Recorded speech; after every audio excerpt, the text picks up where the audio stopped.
morning after her terrifying encounter in the evil forest, Amara woke with a dull ache behind her eyes. She dragged herself out of bed, but her legs felt heavy, as if she'd been running all night. Her father noticed immediately. "Amara, you're pale," he said, touching her forehead. "Did you sleep?" "Yes," she lied. But the truth was different. She hadn't slept. The monster's voice had circled her head until dawn, whispering promises of death. That afternoon, she walked through the market with her father. Sunlight poured over the stalls, but Amara couldn't shake the feeling of being watched. As they passed the yam cellar, she froze. There, in the reflection of a cracked mirror, she saw it, one of the monster's 4 heads, glaring back at her. Its mouth dripped with black smoke. Though no one else seemed to notice, she gasped and stumbled back, bumping into a woman carrying tomatoes. "Watch where you're going, child." The woman snapped. Amara whispered, "You didn't see it." The woman frowned. "See what?" Her father frowned too, worried. But before he could ask, Amara tugged his hand. "Let's go home, please." That night, her room felt smaller, darker. She curled under her blanket, praying for silence. But then, scratch. Something scraped her window. Amara's breath itched. Slowly, she turned her head. 4 glowing eyes stared back at her from the glass. Her scream tore through the house. Mr. James burst into the room. But when he threw open the curtains, the window was empty. No monster, no eyes. Just the night breeze. "Amara," he said, gripping her shoulders. "Tell me what you saw." Her lips quivered. "It's real, Papa. It's here." Mr. James's face hardened. "Dreams are not real." But Amara whispered, "This one is." Days turned into nights, and the monster's presence grew stronger. Amara would see its heads in puddles, its shadows in corners. Its claws stretched across walls. One evening, while helping her father close the shop, Amara heard a familiar voice. "Amara." She turned. It was Rose, standing across the street. "Rose." Amara called, running toward her. But as she got closer, Rose's body twisted. Her eyes turned black, her skin cracked, and the 4-headed monster erupted from her chest with a raw. Amara stumbled backward, screaming. When she blinked again, Rose was gone. Only empty air remained. The monster had tricked her. It wanted her fear. That night, Amara lay awake when her door creaked open. She bolted upright. A shadow slithered inside. The monster crawled through the crack, its 4 heads hissing, its long claws dragging along the floor. It filled her room with its stench of smoke and rot. "Little dreamer," it hissed. "You dare search for her true name? Then let us give you a gift." One head lunged forward, fangs bared, but before it struck, golden light flared from Amara's hands. The monster recoiled with a scream. The light burned its skin, forcing it back. It slammed into the wall, snarling. Before dissolving into smoke, Amara collapsed, gasping, staring at her glowing palm. She had fought it, without even knowing how. Her father rushed in, frightened by her cries. He found her trembling, her hands still glowing faintly. What is this?" he whispered. Amara's tears fell. "Papa, please believe me now. The monster is real. It came here." Mr. James looked at her glowing hands, torn between fear and love. "You're different, Amara. But I don't know if that's a blessing or a curse." His words cut her deeply, but she clenched her fists. "I don't care what it is. I will save Rose. I will fight this thing." As dawn broke, Amara heard the monster's voice one last time, echoing from the shadows of her room. "You cannot escape, little dreamer. The forest has claimed you. Each time you shine, your light will grow weaker. Soon, there will be nothing left." Amara shivered, but she stood tall by the window, whispering back, "Then come for me. I am not afraid anymore." But inside, her fear gnawed at her. She had seen the truth. This was only the beginning. That night, Amara closed her eyes and whispered, "If the monster wants me, then I'll find its heart before it finds mine." The morning after the monster's visit, Amara woke to silence. Not the peaceful kind. This silence pressed heavy, as if the air itself held its breath. Her father had already gone to open the shop, leaving her alone in the house. She tried to eat breakfast, but the food tasted like dust. Every sound made her flinch. She knew it. The monster was near. Later that day, Amara went to the market to fetch bread for her father.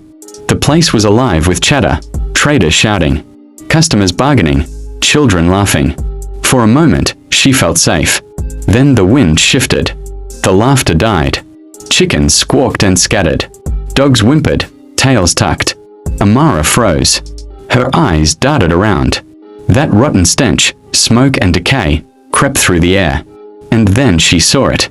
At the far end of the market, shadows thickened, swirling like black mist. From them, 4 glowing eyes burned. The monster was here. Amara's heart pounded. She wanted to scream, to run, but her legs wouldn't move. A young man carrying a basket of oranges walked too close to the shadows. Before Amara could warn him, claws lashed out. The boy was flung across the dirt, blood spraying as he hit the ground. His screams tore through the market. Chaos erupted. People shrieked and scattered, trampling over baskets and stalls. Mothers grabbed their children and fled. Traders abandoned their goods, shouting evil. Evil is here. Amara stood rooted, watching in horror as the monster's heads emerged fully into the daylight. No one else saw it, only her. To the crowd, it was invisible, but the boy's blood soaked the earth, proof that it was real. The monster's eyes locked on Amara, little dreamer, it hissed, its voice rumbling inside her skull. You brought us here. Their blood is on your hands. Amara shook her head violently. No.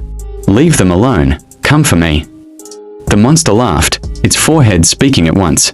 Oh, we will. But first, we will taste their fear. Another claw stretched toward a child frozen in place. Too terrified to move, Amara's body moved before her mind did. She dashed forward, throwing herself between the child. And the shadow golden light burst. From her palms again, blazing like fire. The monster shrieked, recoiling. Its claws smoking, the child gasped, staring at Amara. You saved me. Amara grabbed him and shoved him toward his mother. Go! But her light flickered, her strength drained faster than before. The monster lunged again, and this time, its claw grazed her arm. Pain shot through her body. Blood welled up, bright and hot. She stumbled, clutching her wound.